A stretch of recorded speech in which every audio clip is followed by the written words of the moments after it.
Hello and welcome. Is there a real possibility that the India-China border face-off could escalate into military conflict?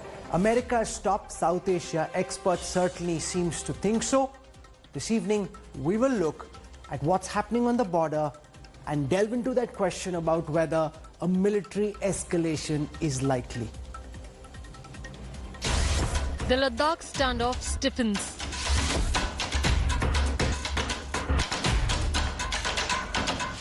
Troops stand eyeball to eyeball.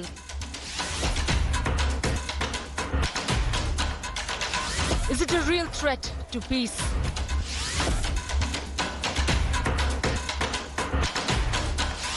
Donald Trump says Modi not in a good mood.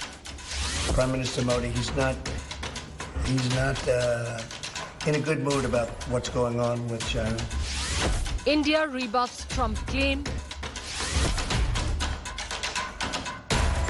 Chinese aggression endangers peace. On the news track, we had Dr. Ashley tell us, far and away, America's top South Asia expert, tell us that an armed conflict between India and China was likely and that India needs to prepare for military escalation. Is that really how we should perceive things in India vis-a-vis what's happening at the border? We have a high-profile panel joining us for this special broadcast. I just want to take you through who all will be with us in just a moment. We'll have P. Stobdan. He comes from Ladakh, former diplomat, understands the ins and outs of the areas which are seeing a big incursion. Brahma Chellaney is one of India's top China experts. Professor Vipin Narang is at the Massachusetts Institute of Technology in the United States, deals with South Asian security and strategy. Lieutenant General Hasnain has been in Siachen, has been in Jammu and Kashmir, commanding the army there. He'll join us. Professor Amitabh Mattoo teaches at the University of Melbourne, International Relations as a specialization, and Ajai Shukla has been writing extensively on what's happening at the border. But before we get started with our big conversation, I want to show you this rather bizarre comment from President Trump, where he said he spoke to Prime Minister Modi and that Narendra Modi was in a foul mood about the border face-off with China, except that the Ministry of External Affairs clarified very quickly that Prime Minister Modi and President Trump hadn't spoken since the 4th of April when they spoke about hydroxychloroquine. So why won't President Trump say something which isn't factually true? Here's our lead story. But I can tell you, I did speak to Prime Minister Modi. He's not in a good mood about what's going on with China. I did speak to Prime Minister Modi. He's not in a good mood about what's going on with China. Words don't get more precise than that, except when you're on the slippery slope of Mount Donald. The world's most powerful man has just openly claimed to have had a conversation with India's Prime Minister, a conversation that didn't actually happen. Baffled by the claim, the Indian government has categorically denied that such a chat even took place, pointing out that the last conversation between the two leaders was on April the 4th on the issue of hydroxychloroquine consignments. But I can tell you, I did speak to Prime Minister Modi. He's not in a good mood about what's going on with China. Worse, the US president has commented on Prime Minister Modi's state of mind, claiming that he isn't in a good mood. But how does he know this if no conversation actually happened? The imaginary chat between the two leaders comes 48 hours after President Trump issued a signature bolt from the blue, offering to mediate or arbitrate between India and China over their quote-unquote raging border dispute. Well aware of Trump's tempestuous Twitter politics, the Indian government has already politely declined the offer. If they thought it would help if I were the mediator or the arbiter, I would do that. Our troops have taken a very responsible approach towards border management and strictly follow the procedures laid out in various bilateral agreements and protocols with China to resolve any issue that may arise in the border areas. The offer for mediation from Trump may have come out of nowhere, but it was still familiar. In September last year, remember, a month after the abrogation of Article 370, Trump jumped into the issue, offering to arbitrate between India and Pakistan over the issue of Kashmir, claiming he was great at it. And if at any time they say, you know, we have some points that we think we can maybe iron out, I think I'd be an extremely good arbitrator. I've done it before, believe it or not, and I've never failed as an arbitrator. I've been asked to arbitrate disputes, pretty big ones, from friends. I have a very good relationship. Last year it was India-Pakistan. This year it's India-China. But the latest phantom conversation and claims on Modi's mood aside, Trump, as always, has shining words for the Indian PM, reflecting a genuine fondness. I like Modi. I like your Prime Minister a lot. He's a great gentleman. What's clear is that the India-China standoff is among the top world issues on Trump's table. And while he wages his own war with China, India's Ladakh standoff enters its 25th day. Bureau Report, India Today. President Donald Trump says Prime Minister Modi is in a foul mood over the border face-off with China. The Indian government says Modi and Trump haven't spoken about India and China, and the last time they spoke was about hydroxychloroquine. So what does one make of this absurd situation? Did President Trump just cook up facts about a phone call that never took place? Or is the US trying to exploit the cleavage in India-China ties to pull Delhi into DC's strategic embrace? How bad really is the situation along the border? Ashley Tellis told India Today that a military conflict is likely. Is an escalation inevitable? And how should India prepare for this eventuality? Joining me on the news track today, Professor Amitabh Mattoo, Professor of International Relations at the University of Melbourne. Vipin Narang is a professor at MIT, studies strategy, South Asia and nuclear proliferation. Colonel Ajai Shukla is one of India's leading strategic affairs experts. We've got top China analyst Brahma Chellaney and former diplomat P. Stobdan, who hails from Ladakh and spends a lot of his time in the Union Territory. And lastly, India Today's strategic affairs editor Gaurav Sawant. I want to go across to Professor Vipin Narang first. You're in the US and your president, sir, just told the world that he spoke to Prime Minister Modi, except that the Indian MEA says no such conversation took place. So what's going on here? Well, first, thanks for having me, Rahul. Good to see everybody. Sitting in the U.S., we don't know why Trump does anything. And, you know, I joked when he made the comment that there's a 90% chance he's lying that he even had the phone call. And I'm somewhat gratified, I guess, to be right. I mean,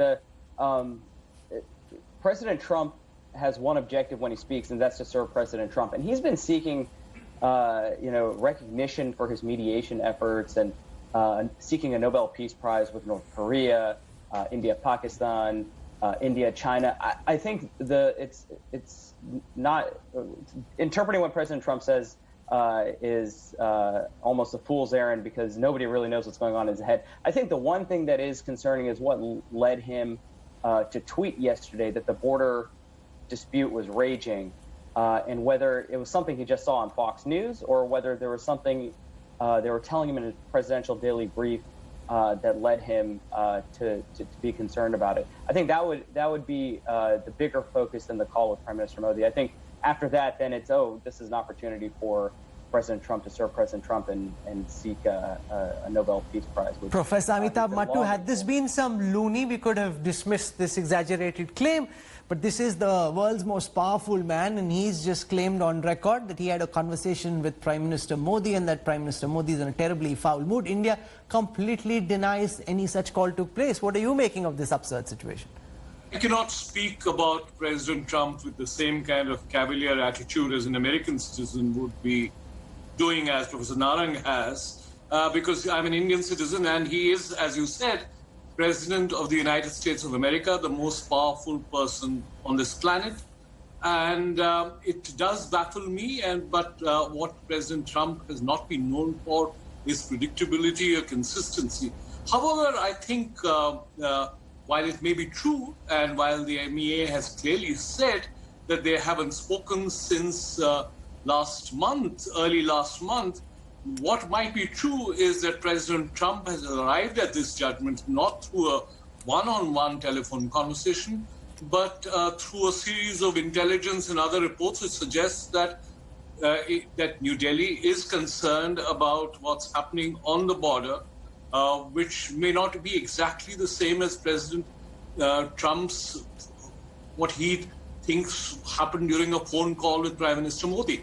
I think you have to look beyond the style and the semantics and the phone call and say, is President Trump actually believing that Prime Minister Modi is in a bad mood because of China? That may well be the assessment of the United States of America. Gaurav Sawant, you've been speaking to top sources in the Ministry of External Affairs. What's their reading? Did this come through the presidential daily briefings and that's the sense that he got and then he mistook the call which never took place? Or is Trump really silly and naive, or is he playing a game which we need to see through? So government sources, very tight-lipped. India-US relations extremely, critical for India and the United States. No official conversation took place between after the 4th of April. That is what official sources are telling India today, Rahul. 4th of April 2020 was the last conversation, and that was about India supplying hydroxychloroquine to the United States of America. Intelligence officials, State Department, External Affairs Ministry, they've constantly been in touch, but that is at the official level, is what sources are also telling India today, and that is a conversation that's back and forth both sides. This perhaps is Donald Trump's assessment of Prime Minister Narendra Modi's mood, especially after Wuhan and Mamallapuram, the amount of effort India has made to engage with China and the consequences. And that is why India has said enough is enough, and we see a lot of our troops deployed on ground zero, mirror deployment between India and China at the line of actual control to send across a message to China, thus far and no further. Brahma Chellaney, even if this call never took place, could this be the net of the inputs coming into the president's briefing which gives him a sense that India is deeply miffed? What do you think is at play? First, the Indian denial is a non-denial. The government has not denied that there was a conversation by phone between Trump and Modi. It's sources who are denying. What India is embarrassed about is the fact that Trump had said something in public about a private conversation that he had with Modi at a time when India and China are negotiating a diplomatic deal to end the confrontations in Ladakh. This has come at a wrong time for Modi and for the government of India. But I think, look at it in a larger perspective. The government of India is tight-lipped. It's very reticent. It's not willing to speak up. As we saw in yesterday's MEA briefing, when even the spokesperson was asked specifically whether Chinese troops had entered Indian patrolled areas, he did not answer that question. So what Trump is doing, he's doing India a favor. He's spotlighting the border tensions and the confrontations between India and China. He's raising the salience of this. No, but you're suggesting, Brahma Chellaney, that India didn't deny this conversation. On the official group of the Ministry of External Affairs, a message was sent to all beat correspondents that no such conversation took place, and India could not have done that unless such a call actually didn't take place, because if it did, and Trump being Trump, he can just walk out in the next press conference or tweet and say, hey, but I spoke to Prime Minister Modi on XYZ date. So now that they've denied it, they may not have said so on camera or in a press release, but for all practical purposes, India has denied that any such call took place. No, it has not. You can use sources for anything. You can use sources for half-truths, for lies, for anything. Sources are not a denial. Using sources does not constitute a denial. Let's be clear. But I'm on the larger picture. You're on a more petty picture, which is whether the call took place or not. Even if the call did not take place, even if it was a figment of Trump's imagination, the point that I'm trying to make is that Trump's words, his tweets, his words yesterday at the Oval Office are helping India to put pressure on China. And we should be grateful to Trump that he's speaking up on this issue. He has provoked China's ire. Today, the Chinese Foreign Ministry reacted to Trump's offer of mediation.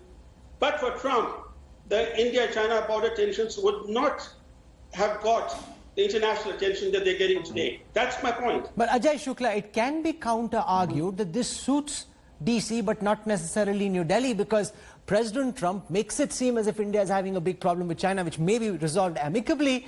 is he trying to lure India more into United States' strategic embrace? Because it suits him to say India and China are fighting with each other. China, you first deal with India, forget dealing with the United States. Rahul, I think I agree partly with Vipin Narang when he says that what President Trump says is just what happens to have come into his mind at that particular moment. It does not necessarily have a strategic purpose, a factual basis, a sort of a direction. He just talks. But at the same time, it must be said that the very fact that he is aware that India and China are having what he called a raging fight at the border indicates that Indian officials and US officials are in touch with each other, that the Indian side has at least briefed the US side on what is happening over here, which is why it has been drawn to President Trump's attention, and Trump therefore presumably took full credit and just made the statement that he did. But the important fact here is, as Brahma said, it is now in the international domain that there is a build-up on the border in Ladakh between India and China. The Chinese troops have walked into Indian territory, that they have ensconced themselves over there. While India is negotiating with China, it would be embarrassing for Delhi to put forward the view or to let it be known to the world that it's also talking to the United States on the side. So to that extent, the denial from the Ministry of Foreign Affairs is not surprising. But these two things are clear, that India is briefing the US on what's happening, and India is in dialogue with China to try and resolve this situation. So what happened in that call or didn't happen in that call is really something we can't arrive at. But I want to get now into the more substantive part of this conversation. We had Dr. Ashley Tellis on our broadcast last evening, and he said, and he's really one of America's top South Asia experts, has served in the embassy here, has been a part of the government in the United States, understands the in and outs of the diplomatic, political, strategic nuances of the subcontinental region. He feels that military conflict is possible and that India needs to prepare for a military escalation. Is that really the case? I want to show you a quick excerpt of what Dr. Ashley Tellis said, and then we'll go across to our panel and try and understand from them what they think about whether a military escalation is likely. Professor Sumit Ganguly, writing in Foreign Policy this week, says that there is a real and present threat to peace in the Asian region. He hints at the possibility of some kind of a confrontation, even if it is a limited skirmish. Is that an exaggerated worldview, or would you share that concern, Dr. Tellis? Yes, I think that is very much a possibility. Why? Because there hasn't been a round fired in several decades now. They found peaceful ways of disengaging diplomatically, ultimately, which is what the public expects. Why is it that you are concerned that peace could be in jeopardy? Well, because if both sides do not find a solution and India is compelled to accept the status quo, it either loses politically or it seeks to correct that loss by pushing the Chinese. And then the only question becomes, what are the means for pushing the Chinese? Diplomacy is ideal, but if diplomacy does not pay off, then India needs other chips to play on the table. And there are only two chips. One is physical eviction, which produces conflict. The other is a tit-for-tat strategy, which has risks of its own. So the only point is that the possibility of a skirmish cannot be excluded if this continues for very much longer and expands. Given your understanding of India, the United States and China, how would you assess the probability of a violent skirmish? Well, I wouldn't want to put any numbers on these things because, you know, it's hard to offer any numbers with confidence. But I think the situation is grave enough that it really requires the Chinese to think clearly about what is it that they're trying to do. At this juncture in time, why does an effort to lay claim to territories that really both sides have lived with the ambiguities for so long, why does it make a difference? And why is China prepared to sacrifice the modest gains that it has made in terms of building a workmanlike relationship with India for really marginal territories? Remember, Dr. Ashley Tellis is not a screeching wolf warrior who you see on television. He's a very sober scholar. So for him to say that the possibility of military escalation is quite likely, that requires a serious conversation. I want to first go across to P. Stobdan, who is a veteran diplomat. He comes from the Ladakh area, spends a lot of his time over there, and therefore understands what's really going on. There is a lot of fog around how deep the Chinese incursion is, how this is different from usual border face-offs that happen every summer. Can you, Mr. Stobdan, lay that out for our viewers? This is the first time we're speaking to you on this issue. Explain, since you come from that area, you've trekked around, you walked around those parts, tell us, why is it that you believe what we're seeing this time is different from past border face-offs? Okay, before I answer this question that you posed, I want to say something about the Trump's claim that Prime Minister Modi is in a bad mood. Now, there are two possibilities. One is that misinformation is part of a tool in statecraft to precipitate certain matters. So he's using this as a source, as a tool to precipitate certain situation now between India and China. Number two, maybe they tried to reach out to each other, but they were in bad mood, or maybe something happened, so the talk never took place. But possibly Trump wanted to reach out to Prime Minister Modi, or maybe vice versa. We really don't know now.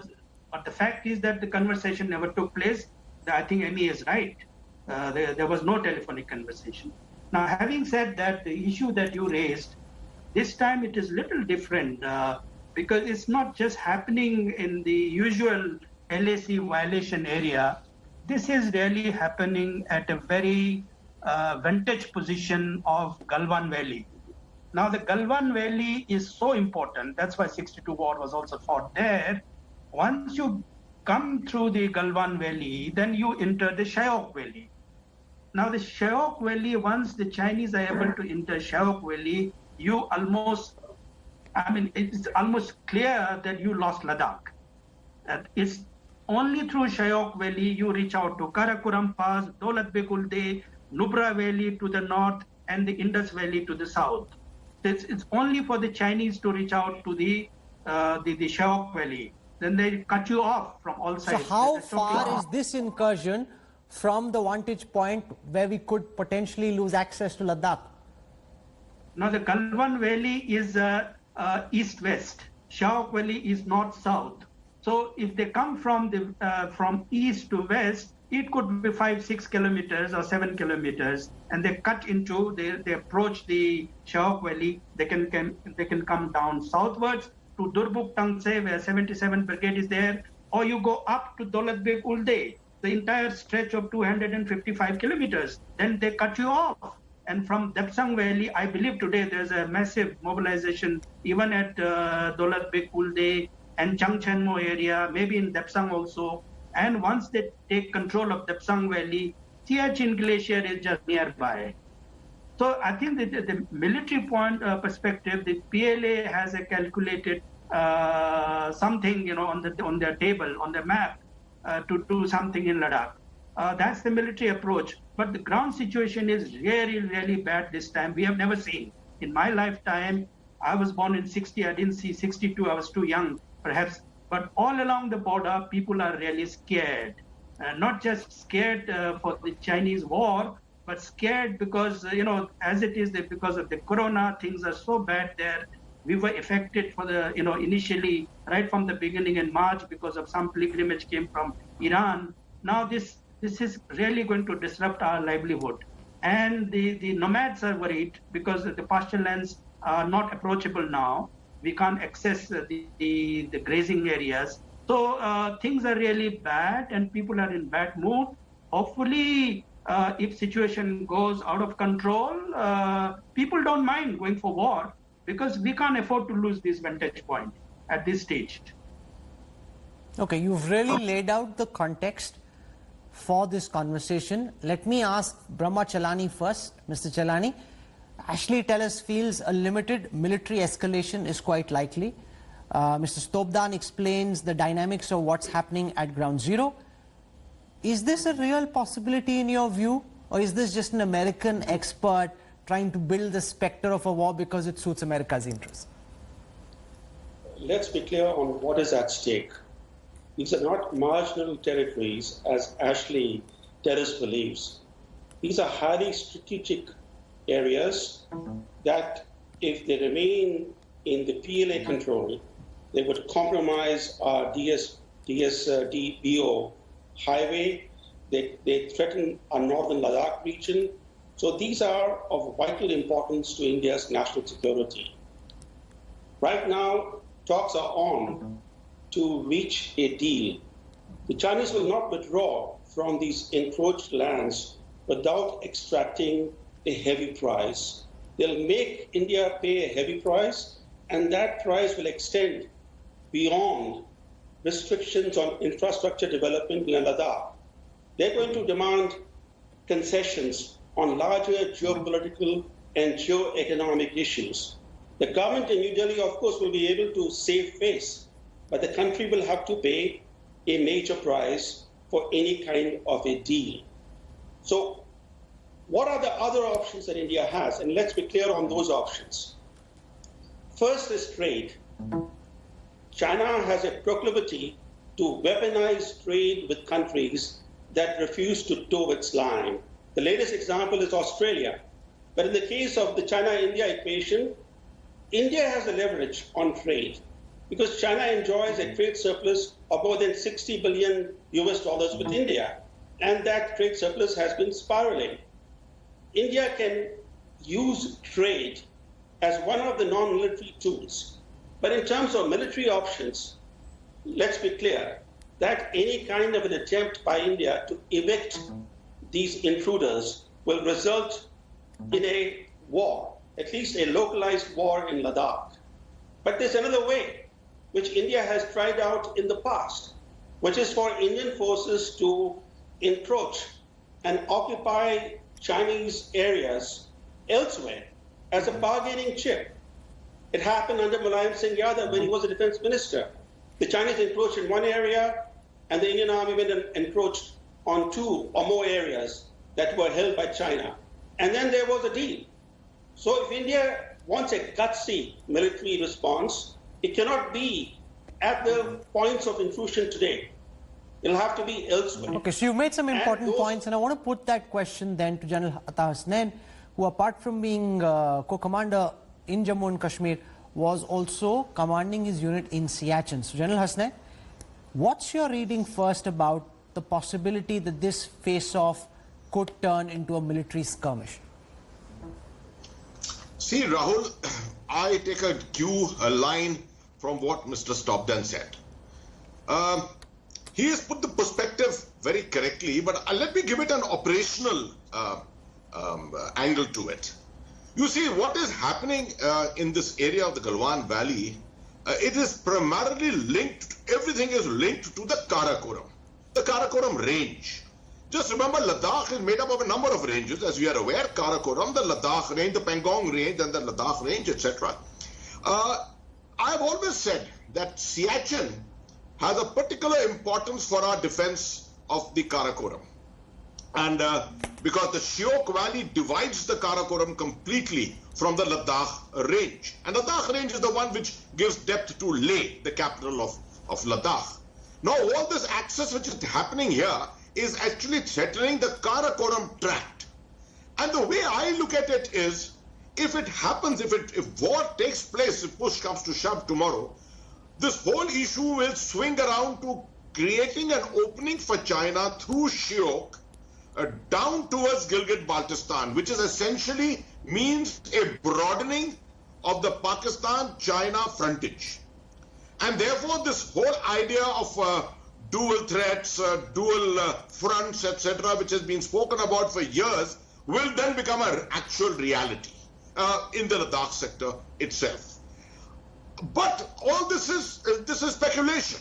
I am only giving you a tactical appreciation of if it happens. No, so I want to build on what Ashley Tellis told us, and Brahma Chellaney is also alluded to right now, which is that if they have come in at a position of India's strategic vulnerability, India can open another front. There are enough and more places along this long India-China border where infrastructure is on our side, military deployment is on our side, and even topography is on our side. We can go and intrude deep into China's soil.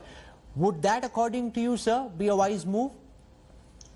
Rahul, there are two angles to it.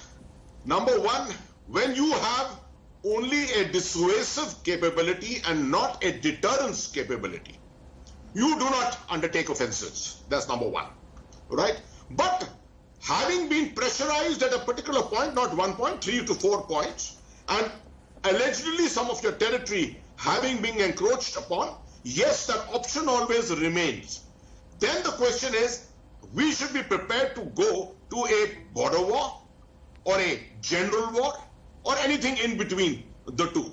Is India prepared for that? I would say the armed forces will always say yes. They are ready for it. This can mean broadening of the conflict. It can go into the central sector, which you can do something in the central sector. It could very well go into Sikkim. It could go into Arunachal, where you do have certain areas of tactical and operational advantage to you. I would, however, be a little cautious at this stage. I think China is trying to push you. This game has gone on for far too long.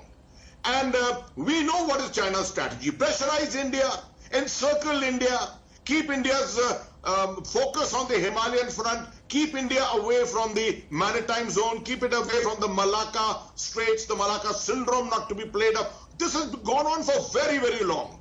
Now China is trying to operationalize this whole thing in an attempt to play brinkmanship like it happened in Doklam. 72 days in Doklam.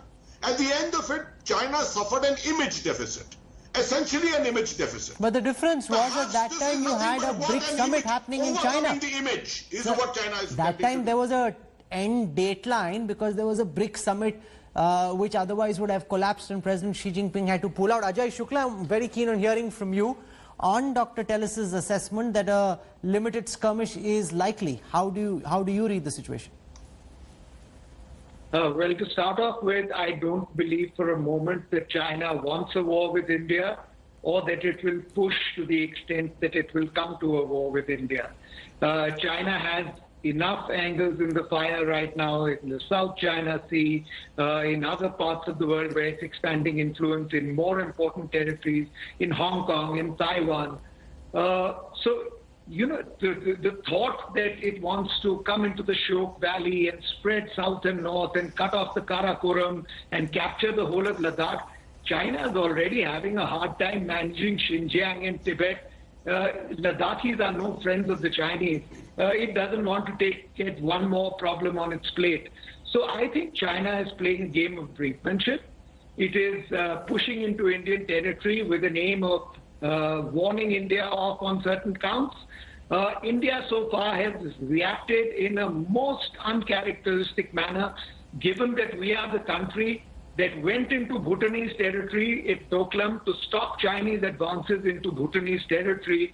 The same country is now finding it difficult to actually confront the Chinese that have encroached 3 to 4 kilometers into our own country.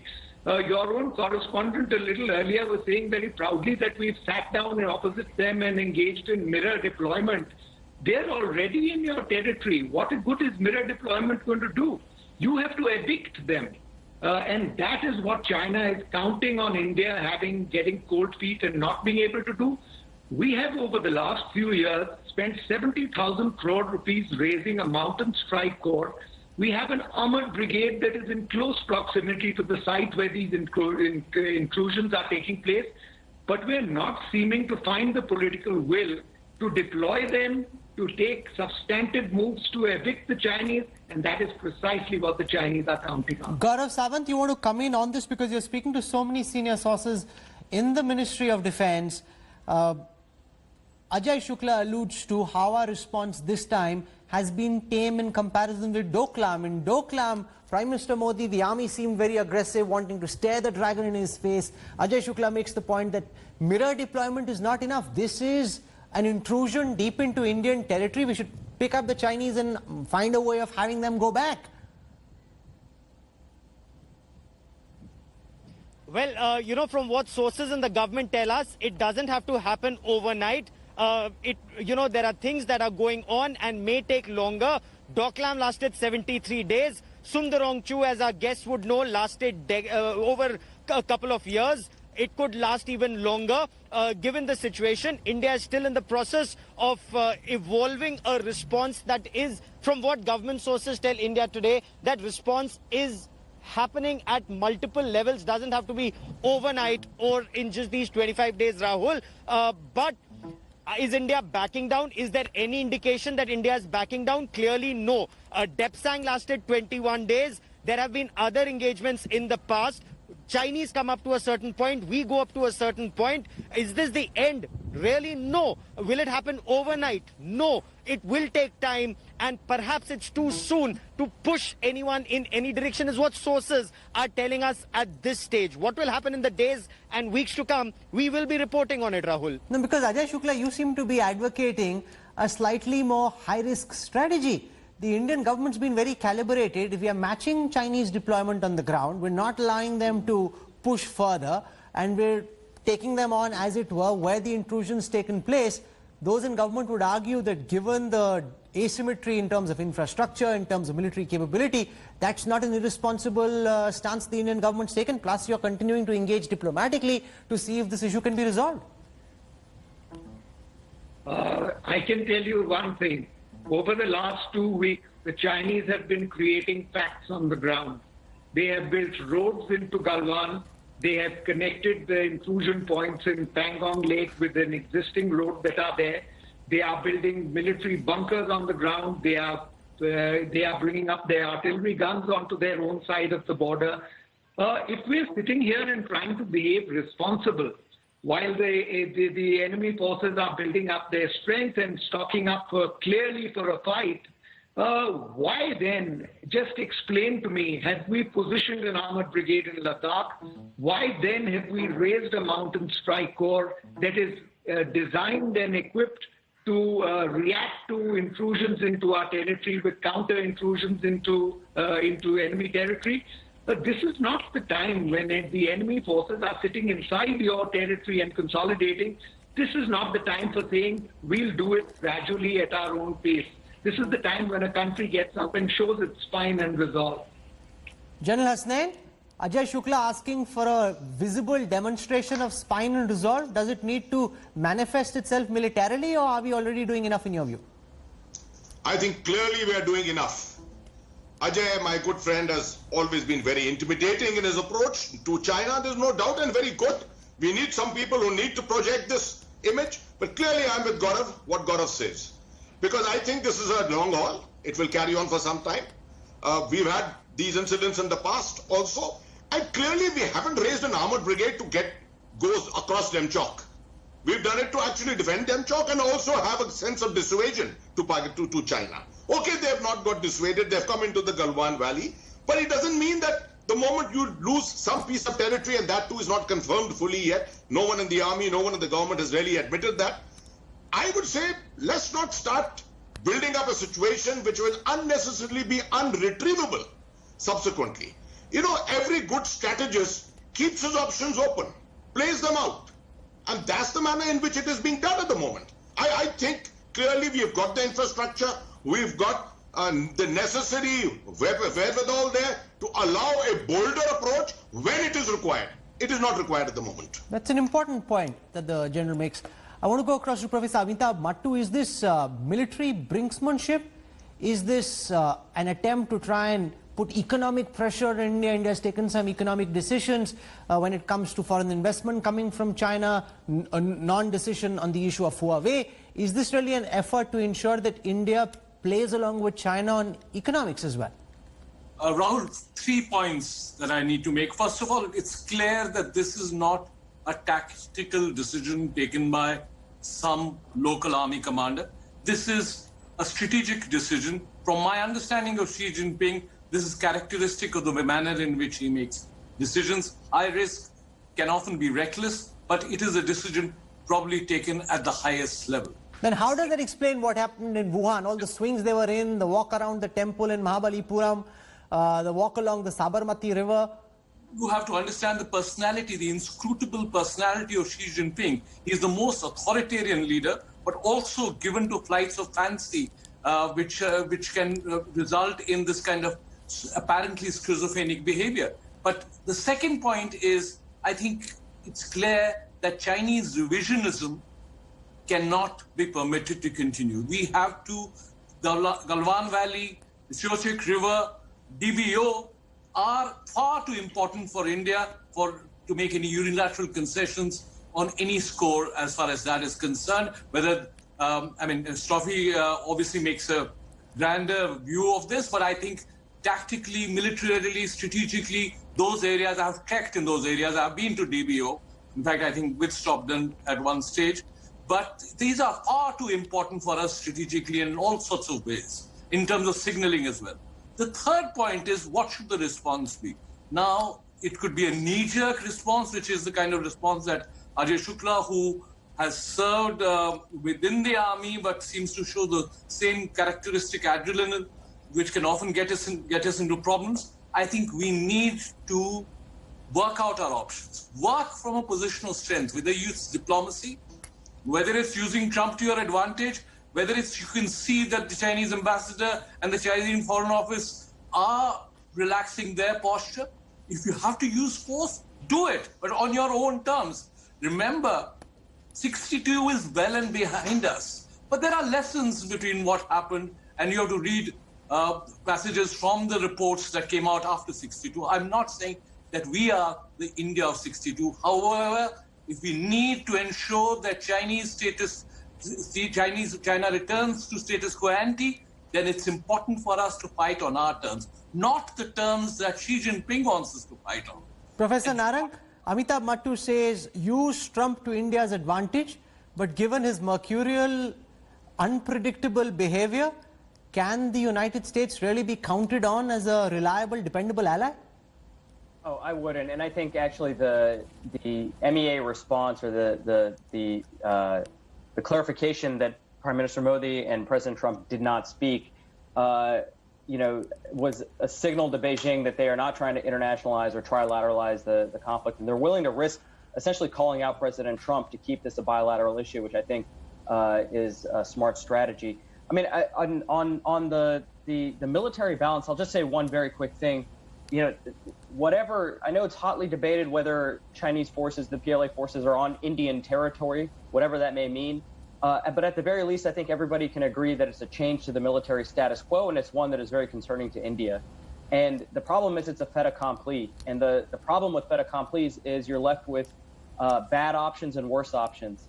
You either have to accept it, you either have to expel the forces directly, you either have to engage in a tit for tat, as Ashley Tellis said, and open another front, or you have to trade concessions for Chinese withdrawal, and that will come at a price. And it seems likely that India and China are trying to negotiate what the terms of that withdrawal would be, and the question will be what price China demands for it and whether India is willing to pay for it. And this is why fait accomplis are very, very dangerous, and you don't want, they're very, very difficult to deal with. And so India has very, very few good options in this case. And militarily, once the Chinese forces are on that territory, remember what is the possession is 9/10 of the law, expelling them or having them withdraw becomes a very difficult task. Can I get Mr. Stobdan to explain, because we've heard a lot about Finger 4, Finger 8, where we ordinarily go and patrol to, where the Chinese ordinarily come. Why is it that you say the incursion this time, in an area where the border itself isn't defined on a map which is accepted by both sides, why is it that you say that the incursion this time is deeper than what we've seen in the past? Where have the Chinese been patrolling till ordinarily? Have they come so far earlier? What is, you said this time is very different from earlier. Explain that to our viewers, Mr. Stobdan. Yeah, I think this time the incursions are taking place against the backdrop of the political development in that area after the making of Ladakh a union territory from the Jammu and Kashmir. You have separated. Now, Ladakh is no more a dispute, a bilateral dispute between India and Pakistan. I think it's a change of narrative. And the narrative after August 1995 is that it is no longer about LAC. India wants to claim right up to Aksai Chin, regain the Aksai Chin plateau. And that's why I think a lot of action from our side has been to shift the narrative. And you're now militarily, you're talking about armor corps, you're talking about mountain strike. Mind you, these areas are not Himalayas. Himalaya ends here, and here it's an extension of Tarim Basin. It's the plateau. So the terrain is now different, the battlefields are different, tactics are going to different. So I think the Chinese have sensed that narrative has changed, and therefore they are on defensive now, how to protect Aksai Chin. Because now we are building infrastructure, we are building a lot of deployment, a lot of troops and airports, reactivating all the airports, except Chushul. All the airports have been now reactivated, including Phukse, Nyoma, Daulat Beg. All airports have been now reactivated. So Chinese have sensed that now, obviously, our Home Minister has made a statement on the August 6th in the parliament about Aksai Chin. So the focus is now Aksai Chin, the reality, which the Chinese understand, and Chinese want to now gain complete control over Aksai Chin formally. It's no longer a dispute point. They want to make it firm. Possibly they want to bargain with us.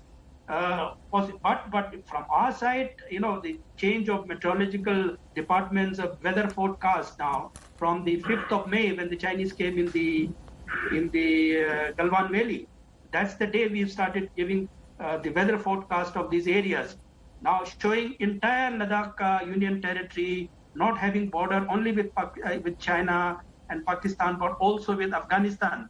We have 106-kilometer border of Ladakh with Afghanistan in the Badakhshan province.